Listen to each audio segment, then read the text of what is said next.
Welcome to BattleTested with Tanya Acker. Being battle-tested means having been there, done that, come through it before, you came for me before, and I made it. That's what it is to be battle-tested. We all are, and this country is. Happy birthday, America. We are approaching our 250th birthday, and I thought it was a good time to reflect on some of those prior battles with Jeffrey Rosen. He is here. His latest book is The Pursuit of Liberty. And in it, one of the things that he does and that we talk about is he really traces how so many of the fights that we have today have their roots in fights and battles that came before. That's not to say that today's not a little bit different. Jeffrey actually suggests, and you'll hear this, that we are probably in the most contentious and divided time since the Civil War. He's certainly not the first person to say it. I mean, kind of think about the difference between being in an argument with someone where you think you may come up with some way to peaceably cohabitate, like maybe a neighbor where you got to sort of peacefully live together, and being in a dispute with someone where you actually just want them to disappear forever and all time. The former would be structured disagreement. That is the sort of fighting on which our country was premised. The latter is a little more like now. In any event, here I am with Jeffrey Rosen. Thank you for being here. Welcome to BattleTested, and don't forget that you are. Hi, Jeff Rosen. Welcome to the podcast. Thank you for being here. Thank you. Thank you so much. Great to be with you.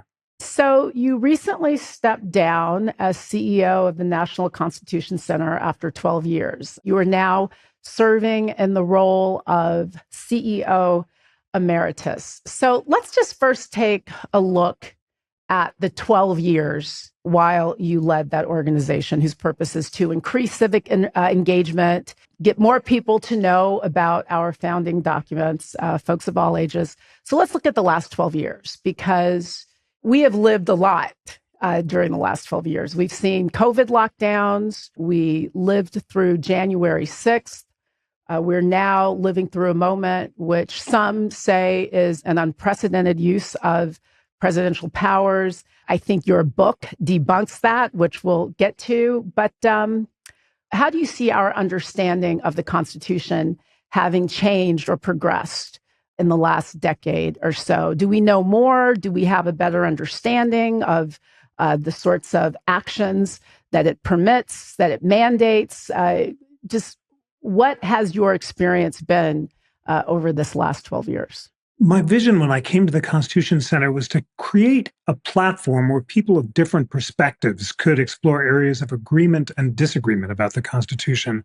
And the first big thing we did was to create this amazing online interactive Constitution that brought together scholars nominated by the Conservative Federalist Society and the Progressive American Constitution Society to write about every clause of the Constitution.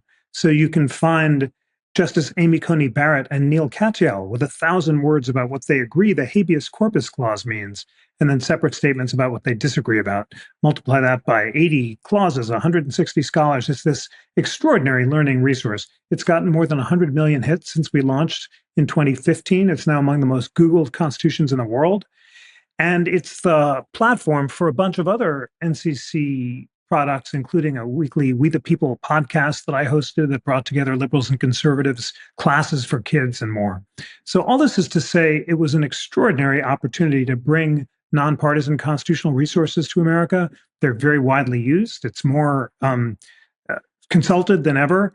So we have the ability to provide thoughtful models of civil dialogue.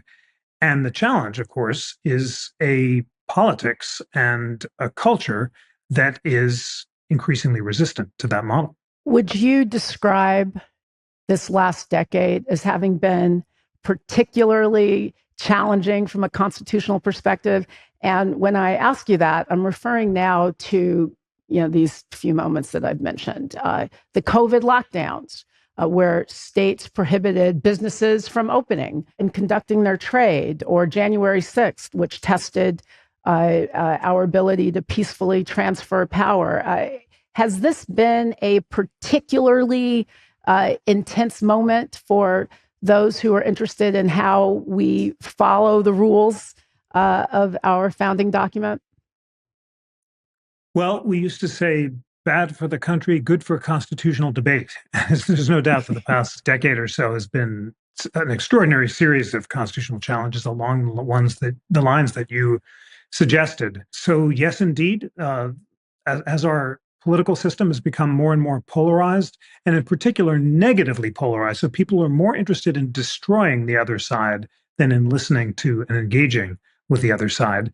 It's become increasingly difficult to have models of civil dialogue, and all the more important that we create them. It's our country's 250th birthday this year. You are passing the baton to a new CEO who is going to pick up the baton now during what seems to me to be a very, very intense time. They're picking up the baton. They're taking it where? What's the next chapter in our experiment, in this American experiment? As our president wisely says, we'll see. The next chapter is up to us to write.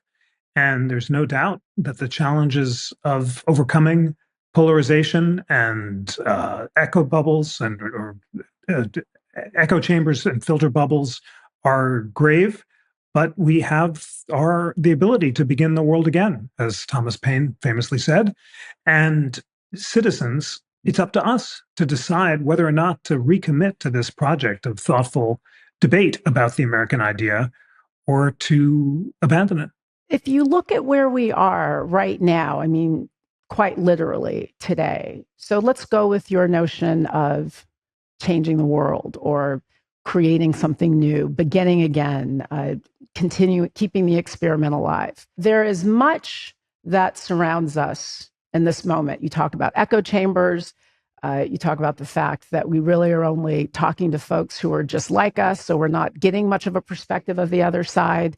We're only seeing things from certain very limited angles. And that actually brings me to an item that is on a lot of people's minds these days, and that's the death of Renee Good. Did you watch that video, by the way? And speaking of angles, how many angles of it have you seen? It's fascinating to me how so many people are able to look at footage, the same footage, and draw such wildly different conclusions.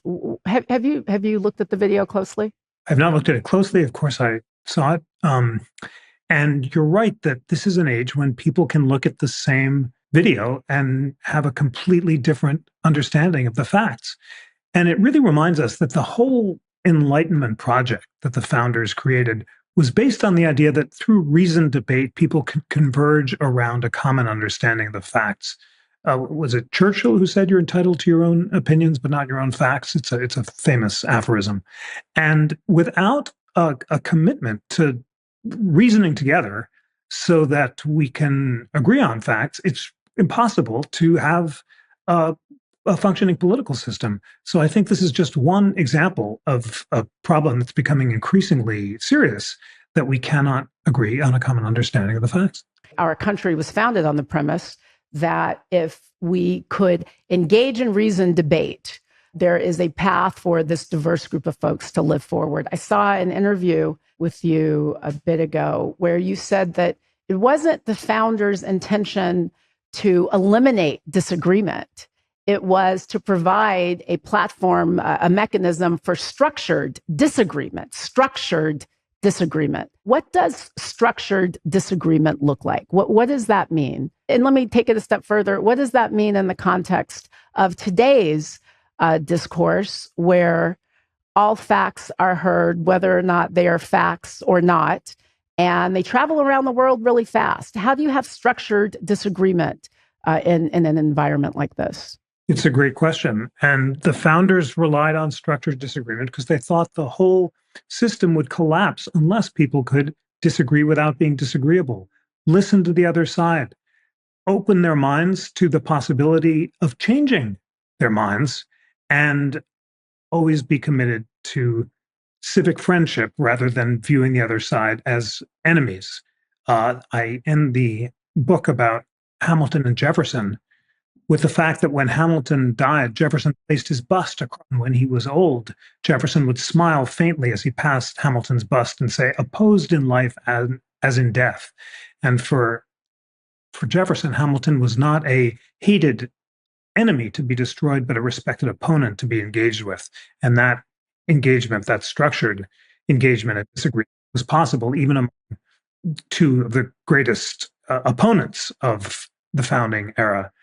So how do we have it today in an age when people are tweeting and Instagramming and TikToking their own version of the facts, and they're debating the facts with people who think like them rather than the other side?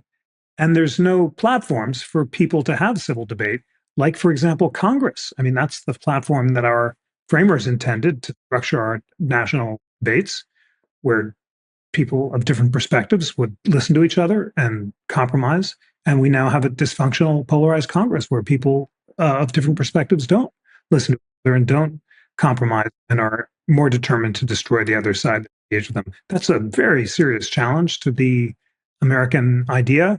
And there's no easy answer.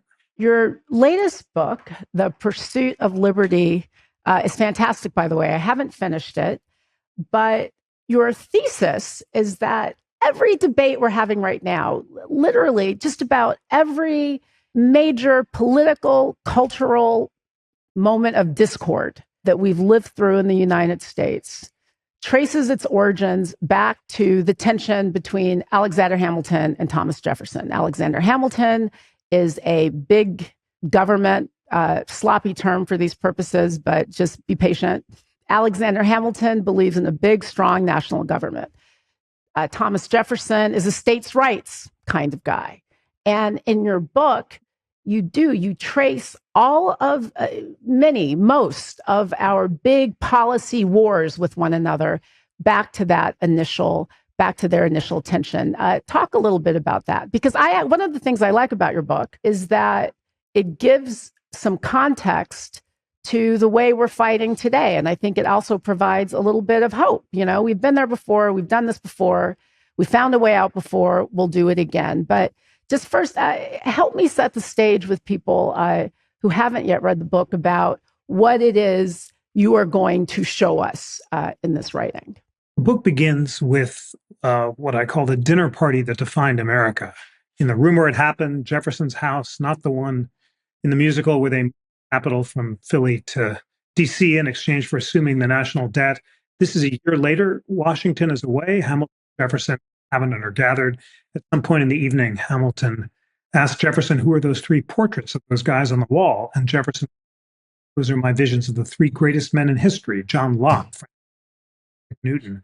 And Hamilton pauses for a long time and blurts out, the greatest man that ever lived was Julius Caesar. And Jefferson then goes on to write in his diary, this proves that Hamilton was not only for a monarchy, but a monarchy bottomed on corruption. And he goes on to found the Democratic Republican Party in supposed opposition to the Caesarism and monarchism of Hamilton and the Federalists. It's a telling story because Hamilton is probably joking. He fears Caesar as much as Jefferson, but he thinks it'll come from below rather than above. A demagogue will court the people and flatter them and whip up discontent in what Hamilton considers the greatest threat, which is democracy. Hamilton fears democracy and he fears demagogues. And his solution is a life term for the president, a suggestion that doesn't go anywhere at the Constitutional Convention. Jefferson also fears Julius Caesar, but from above rather than below. He worries that a future president will lose an election by a few votes and refuse to leave office, as he tells Madison. And his solution is a one-year term limit for the president, so he can be a constrained executive who won't be tempted to steal elections. In the end, there are no term limits. Jefferson follows Washington in stepping down after 2 terms, and that establishes a vision of the executive that's sustained to today. But that initial battle reminds us that the two guys, as you suggest, have completely different views of the role of the executive versus Congress, democracy versus rule by elites, national power versus states' rights, and liberal versus strict construction of the Constitution. And it's those battles that we've been playing out ever since. we're supposed to really have this tension. I mean, the tension is built into the fabric of the country. We are supposed to be discordant. If all of that is true, then why aren't things working better in your view? There was a book I loved as a kid, The Good Old Days, They Were Terrible. And there's just something about history that suggests partisanship, partisan press, polarization has been there from the beginning. But Hamilton and Jefferson are mortal enemies, or rather mortal adversaries, but they converge in their opposition to Aaron Burr because they both view him as a traitor who's conspiring to lead a secessionist movement in Spanish Louisiana and install himself as a dictator who's going to consolidate power in his own hands. That's why Hamilton dies in the duel, because he favors Jefferson over Burr in the election of 1800. He doesn't like Jefferson, but he thinks he's a patriot, and he thinks Jefferson is a traitor. And he's right. After the duel, it turns out Burr did offer his services to the British ambassador to lead a secessionist movement. So that's significant because both Hamilton and Jefferson, although they are leaders of opposite parties, are willing to converge for the common good. They were not negatively polarized. They were not so determined to destroy each other that they were more interested in victory over the other side than in the interests of the United States. That this degree of negative polarization that we're experiencing now has only occurred once before, and that's during and after the Civil War, when we were similarly determined to destroy the other side rather than preserve the Union. We're not at the edge of civil war yet, and it's very important that we avoid it. But that's what the line that we have to avoid is not descending into negative polarization and being committed to debate, healthy debate, even if it's vigorous debate for the common good.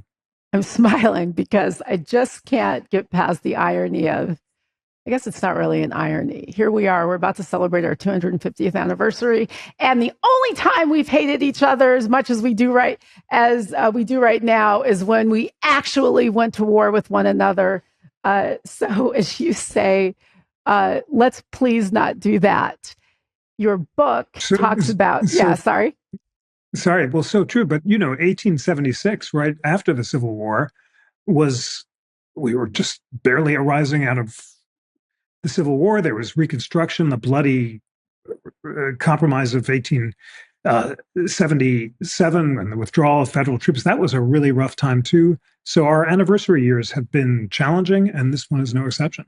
Certainly not. So as I sort of broadly consider these last 250 years, and you considered these years really far more carefully in your latest book, The Pursuit of Liberty. Civil War aside, we've had other moments where the powers that are granted to government have been challenged, where liberties of folks, of lay people have been challenged. The Alien and Sedition Acts, for instance, tested the limits of free speech, tested the limits of due process, tested the limits of autonomy, the autonomy and freedom for folks carrying on their business around the country. That's a moment where I think that people were as concerned about a lot of the same things as they are right now.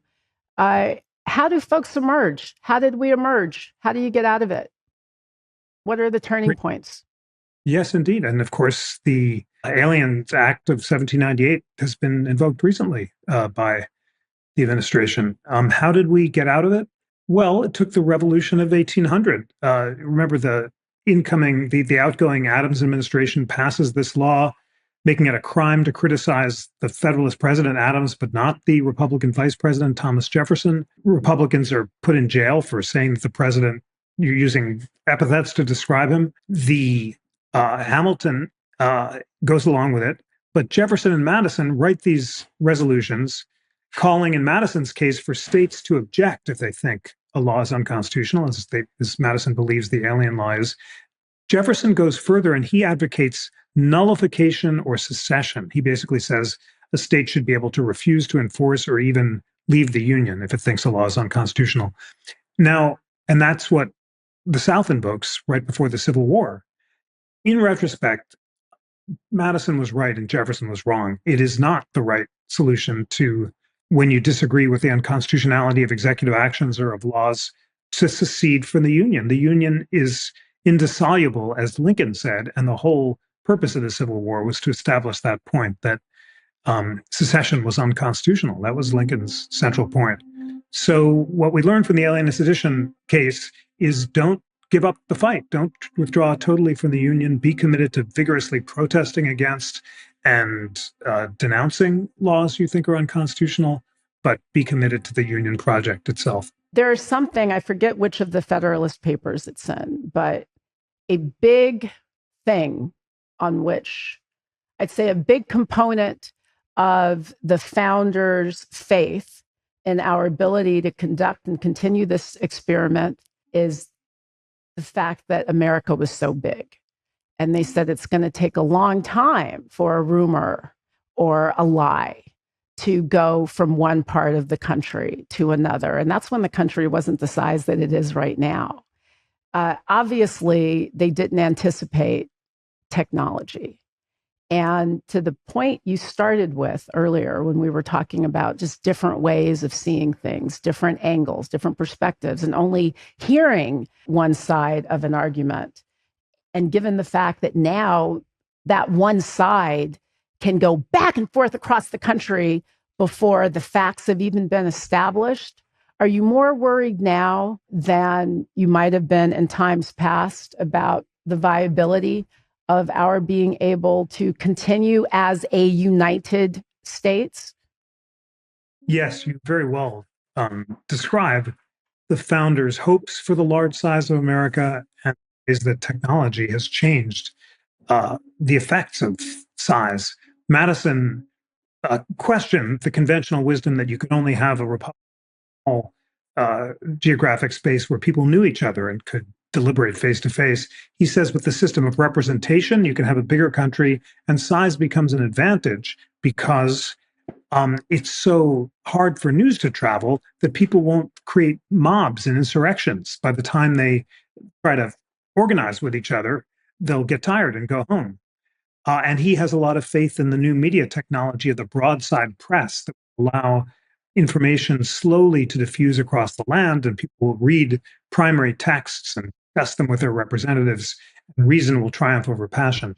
The environment totally throws that on its head, and news travels immediately, and posts based on passion travel further and faster than reason. Virtual mobs can mobilize instantly, plus people aren't reading texts anymore, but instead are getting their opinions from likes and retweets rather than making up their own minds. So this is a serious challenge to the Madisonian faith, and it may be time to think about recreating the speed bumps and roadblocks that Madison counted on to ensure the triumph of reason over passion.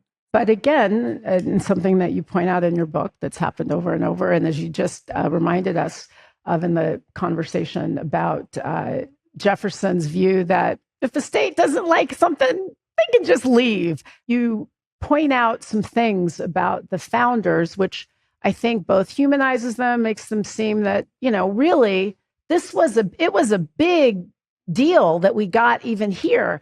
I mean, you talk in the book about how Thomas Jefferson, for instance, was like, you know what, a little rebellion from time to time is not so bad. Well, there might be an insurrection, pardon the insurrectionists, give them a talking to, and then we'll all keep it moving. It was almost as if he anticipated that, from time to time, people are going to rise up and revolt against the government. We'll be fine. It might be, did I describe that accurately? You described it perfectly. And he has this chilling line on the French Revolution that you quoted. And he seemed to endorse the excesses of the French terror. I mean, he's completely committed to democracy and majority rule, but in his worst moments descends into illiberalism and the endorsement of violent insurrection. Although he stopped short always of actively endorsing lawbreaking, he tended to favor pardoning insurrectionists rather than prosecuting them. So that's Jefferson at his most radical. He had a blind spot about the excesses of the French Revolution, And to that degree, in his worst moments, he was something of an ideologue. Let's talk a little bit about the Supreme Court, which a lot of folks today view as highly politicized, very ideologically divided. Again, in your book, which I strongly recommend, we've been there before with courts, done that, had that view. It's long been the case in the United States that our Supreme Court has been occupied by justices who have strong views, sometimes more political than not, and they aren't shy about expressing them. This moment isn't new, correct? It certainly isn't. And it's remarkable how politicized the court has been over time. And after the Civil War, uh, Congress reduced the size of the court to deny Andrew Johnson the ability to make appointments. They increased it for Grant. He appointed 2 justices to overturn a case involving the ability to print paper money that the court had just decided. 6 months later, they actually did overturn it with the new justices. It was kind of just like we're seeing today with the Dobbs case and overturning Roe v. Wade. So it's really striking how political the court has been viewed for much of American history and how politically it's acted. It's not just the court that sort of acted in ways that some might see as kind of acting beyond its constitutional mandate, but the executive.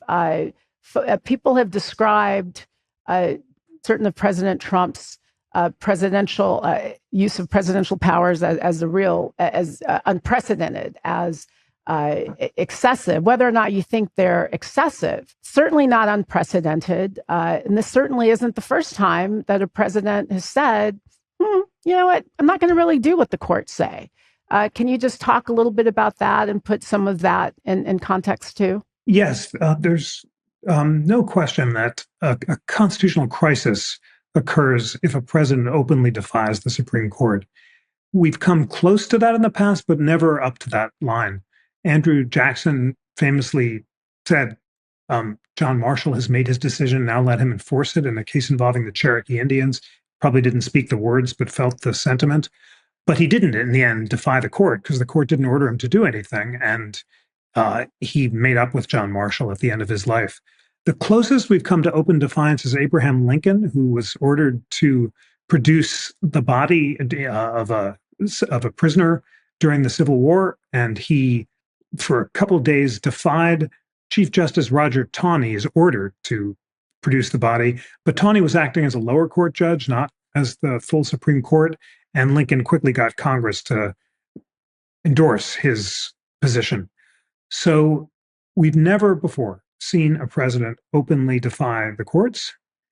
And today, when we seem to be coming close up to that line, when it comes to the lower courts, we're still not seeing open defiance of the Supreme Court either.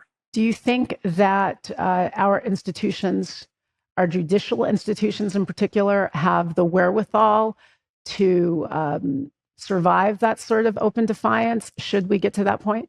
Open defiance is hard to survive. The court has neither purse nor sword, as Hamilton said, and relies on the acquiescence of the other branches to its authority to function. The court has always been concerned about its legitimacy.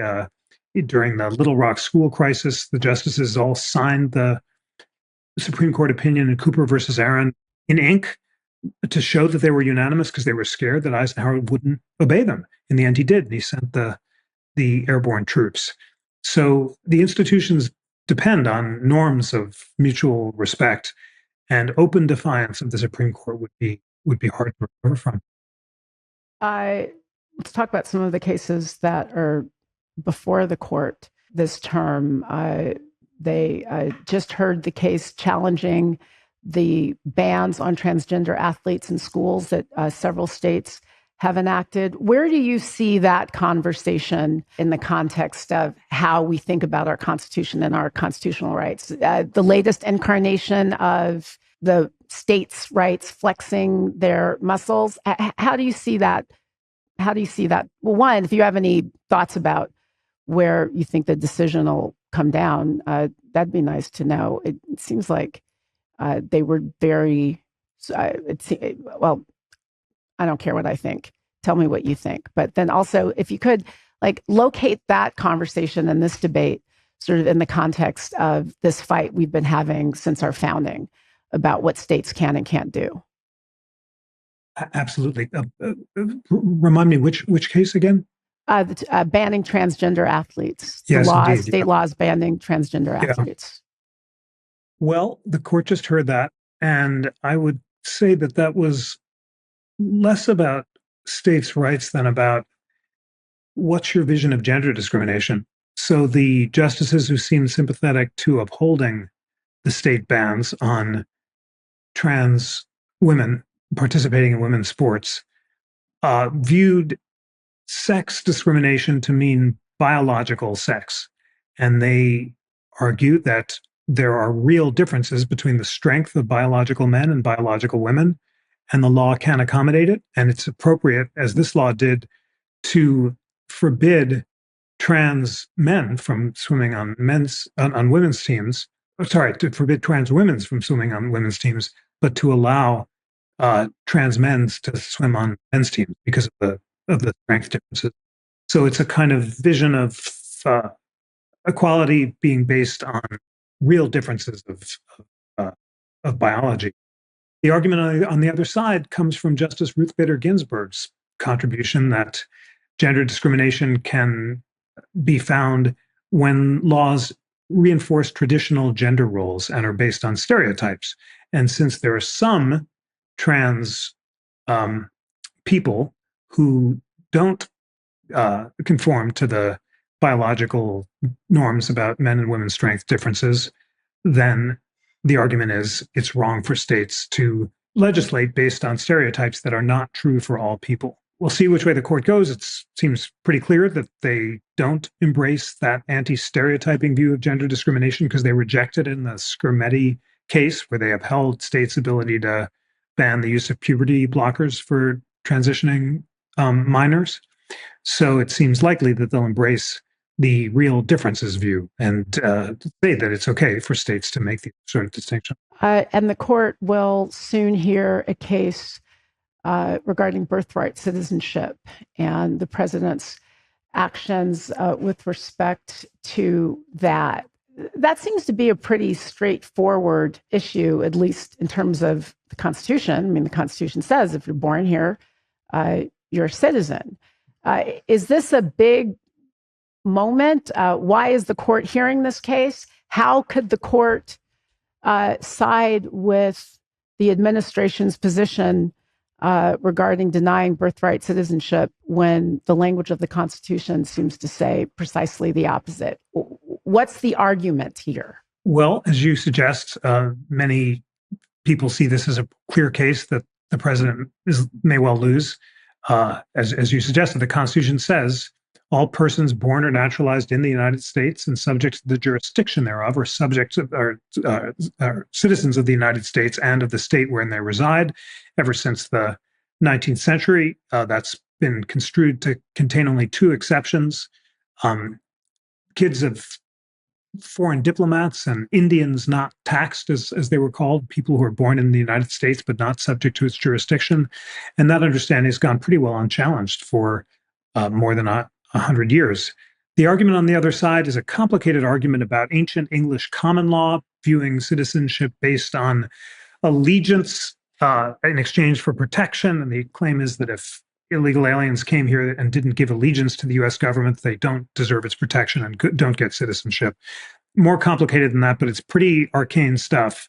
It's not clearly rooted in what the folks who wrote that 14th Amendment meant or said when they stood up in Congress and embraced the traditional definition of birthright citizenship that we've been relying on ever since. So in that sense, it would be unusual for justices who claim to care both about text and original public meaning to embrace an esoteric vision of English common law that was not widely accepted at the time the 14th Amendment was drafted. So it's our 250th birthday. Let's pretend like the framers are looking at us. What do you think they would say about how the experiment is going? I mean, putting aside the fact that they're going to look at the fact that people like me are here and be entirely bewildered. You know, put some of those more obvious points aside. And, how would you say, what grade would Hamilton give us? What grade would Jefferson give us right now? Well, Hamilton and Jefferson were not themselves sure that the experiment would survive. Hamilton, the day before his death, laments the excesses of democracy. Jefferson fears civil war. Washington fears faction. Only Madison is a little more optimistic because he hopes that people will be moved to read the newspapers and be guided by reason over passion. I think they might even be surprised that we lasted this long and have become so strong and become a global power. But they were very afraid of the fall of republics. They read their Roman and Greek history and believed that all pure forms of government descend into their opposite, monarchy into tyranny, aristocracy to oligarchy, and democracy into the mob. So the fact that we're in times of challenge and turmoil would not have surprised them. I think they would have insisted on us to try to keep the republic by engaging in thoughtful civil dialogue, disagreeing without being disagreeable, and holding forth to the American idea. And they're on the edge of their seats. They're like, I can't believe they made it this far. If they just keep going, but they have no idea if it's going to work out, if they're even watching, because again, most of them didn't believe in the type of heaven we talk about. Jeffrey Rosen, CEO Emeritus of the National Constitution Center.